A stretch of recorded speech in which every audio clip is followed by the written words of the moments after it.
This is my complete spring startup guide. Buckle up, everybody. We're gonna take this baby and crank her to the max. Did I just say that? I'm gonna take you through all of the steps that I go through each spring to ensure that we have a good harvest. So let's go to it. All right, first things first. The rototiller needs some sweet loving.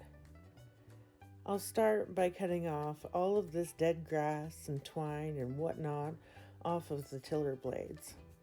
Right about now, I'm sweet talking her and telling her that I won't just use her hard and put her away without even a second thought to cleaning her care. She knows I'm lying.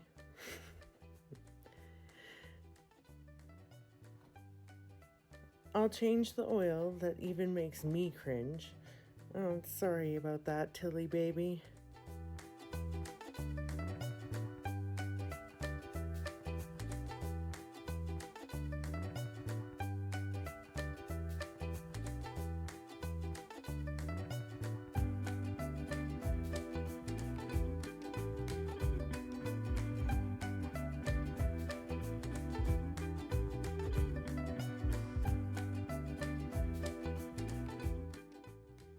I'll wipe her off.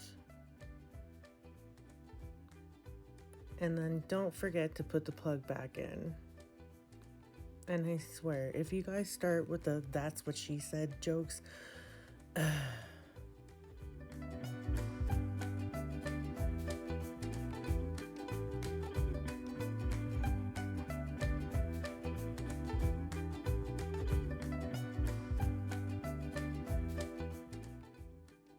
and remember not to tighten it too much. Why does this whole thing... never mind. Maybe I just have the dirty mind? It's a dirty rototiller. What can I say?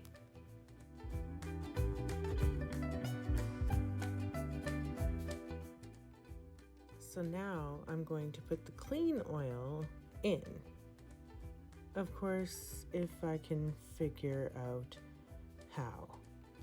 All right, now that we've trimmed the end off and it actually works, we're gonna fill it up just to the bottom of the threads.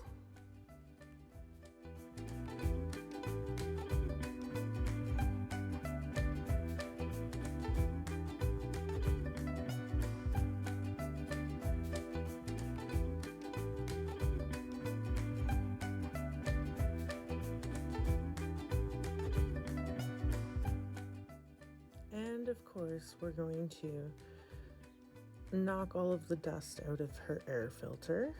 And that one little wire that I just pushed off there was actually what holds my choke on. You see, Tilly and I have this agreement that keeps the wire on the choke and, you know, very little pull cord. She can get a little bit cranky, so we have a sort of love-hate relationship.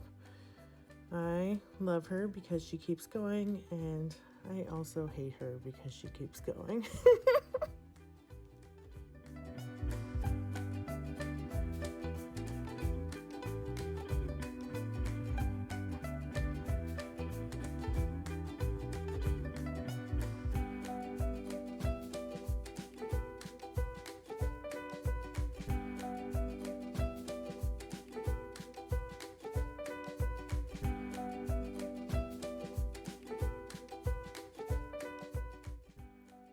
And, you know, I'll do my best to, like, kind of scrub some of the...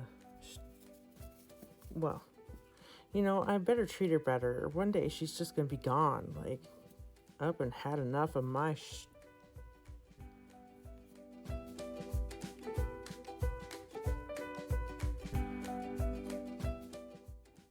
So at this point, I used my lovely Holy Sunday gardening shirt to go and get all of the stakes that I know don't, they're not marking any plants that would come back next year.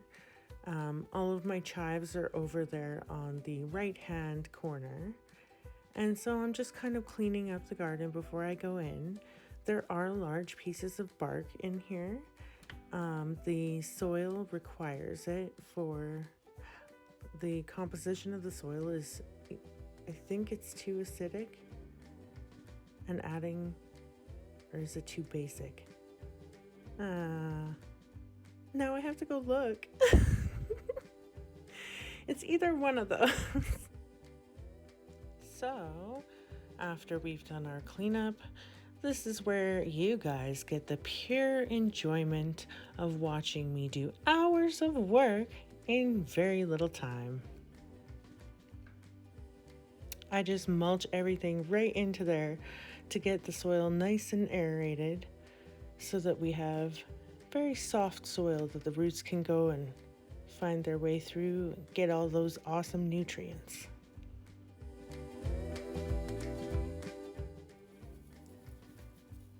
And now is the time that I'm going to tell you that we actually put compost into our gardens in the fall, and that way it has winter and some of the spring to have the bacteria start to break apart that nitrate and to get everything all ready for the plants.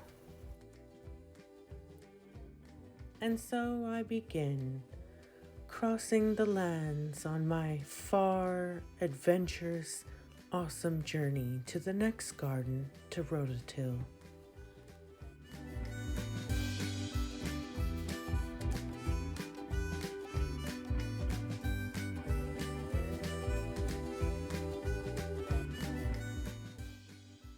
And so, with my back weary and my arms vibrating my teeth straight out of my skull, I plunge on. Plunge? Is plunge a word? I think I'm looking for trudge. But plunge works too, doesn't it?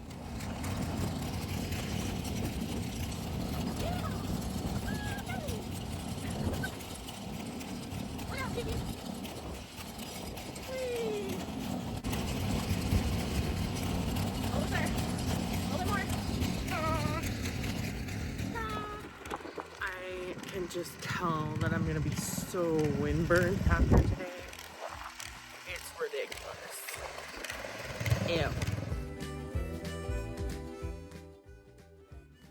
Alright, so after the wind so rudely pushes my camera over, I found it a better spot, and I am just mixing in the dirt. There is some shavings in here that blew in from the wind. There's that wind. Wow. I could say some things about it, but I don't think this would be very friendly after that. So this is the part where we rake. And since my garden is on a slope, I am going to use this, my feet, to make a trench, kind of. And I'm gonna like terrace my garden so that it'll catch more of the rainwater.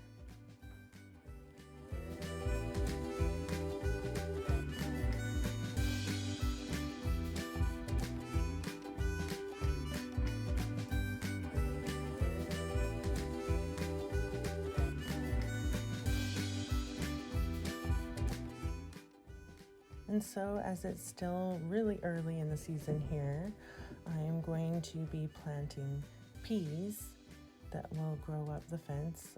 These are just sweet peas. These aren't the kind you can eat. I planted the kind you can eat in the other garden that you just saw me planting it in. So I'm just going to try and make the gardens look aesthetically pleasing as well.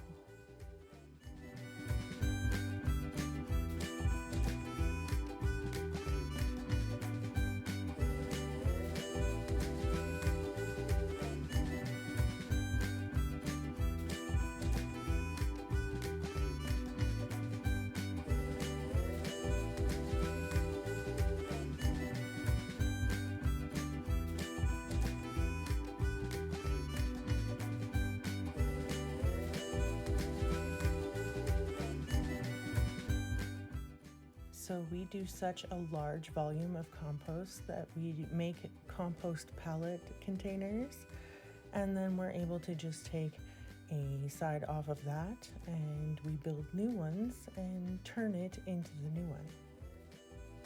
Well, wasn't that fun? And as promised, I will give you the best compost recipe ever that no one wants. So it's really easy. Instead of putting your compost into pellets or a bin like we have right there, you take all of your clippings and put it into a bucket and fill it with water, 3/4 with water, and put a piece of plywood on top and a rock on top of that, and let it sit in the sun for a few months. And then once it is time to take that lid off, it is disgusting.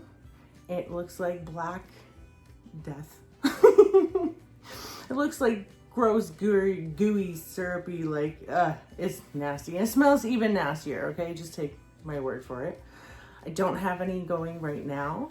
I plan to, towards the end of like the season, then I don't have to smell it for as long. And then, you know, pour that in and let it do its work over winter and through the spring next year. So there you go, guys. Now you know all of the secrets that go into keeping all of this garden. Check you later.